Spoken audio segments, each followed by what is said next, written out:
And for the second time, everyone, welcome back to the Tom Reads and Writes channel, where I read and write books so that you don't have to. So we're continuing our journey on Specter the book, which is a book that I've designed and made myself, and it's based off a couple of games that I've seen coming around, such as Phasmophobia on Steam and Specter on Roblox. Now, previously we read the first two chapters where me and my friend Leonard own a company called Specter Corporation, and we need to hunt ghosts and find their identity. We were going for our last mission as a team because Leonard was retiring, and we were inside one of the biggest maps that we've done yet, which is Grafton Asylum. Right at the end, I radioed to Leonard because we'd found the ghost room, and I was waiting, and then right here it says knock knock knock. I couldn't tell if it was Leonard or the ghost. I opened the door. That's where we left off. So now let's find out, was it the ghost or was it Leonard? Chapter 3. As I opened the door, I saw a friendly face. With a sigh of relief, I was happy to see that it was my old pal Leonard. He'd made his way to where I was positioned in this menacing place. As I was talking, I heard a slight scribble. It sounded like it was coming from the book. I turned around to suddenly notice a few squiggly lines scattered across the page. I was relieved to see that one of 3 evidences had been discovered. Me and Leonard were in joy until everything went dark. The lights started to flicker, both the asylum's and our own.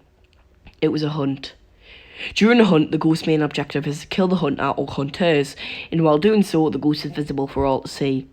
The bad thing about it, you may ask, is that depending on the ghost type, it depends on the speed of said ghost, and we didn't know the ghost type or the speed, so we ran.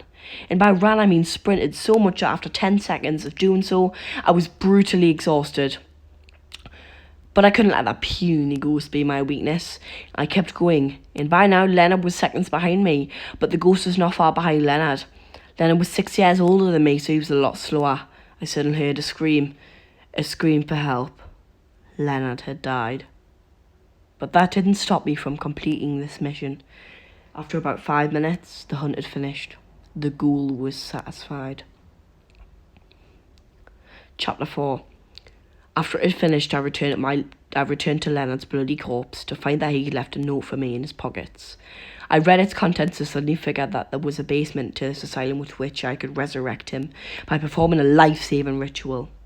Everything was set up downstairs because it turned out that Leonard knew that if anything like this happened, I could do this. I was determined to do this to save my one and only friend.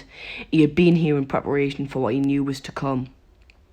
As I made contact with the basement floor, I noticed a summoning circle. At the time, I was carrying Leonard's corpse, so I placed it in the middle of it. There were then 6 candles. I lit the first 5. I was just about to light the 6th candle, and then, just then, another hunt began.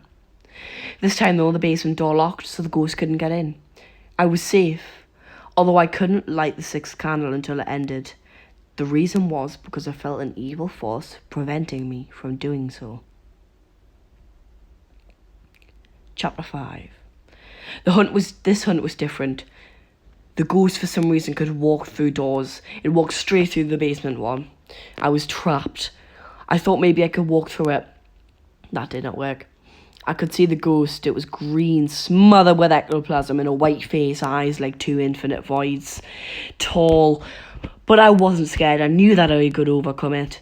I looped it round the summoning circle, but just because it couldn't go through it. It lasted about 2 minutes. I lit the 6th candle, and just like that, Leonard was back. And he looked younger than normal. We knew what we had to do. We had to stop this abomination. We were 2.5 hours in, and we only got 1 piece of evidence. But that couldn't stop us. We went straight back up to the EMF, beeping like crazy. It was EMF 5, another piece of evidence. But what was the last? We had 2 possible ghosts. The spirit, a common collective ghost, and the demon, the most deadly. Stick around for next time, guys, where we read the next and last 3 chapters of Specter the book. We need to find out what the last evidence is, and if anything else was to happen. Stick around and I'll see you all whenever.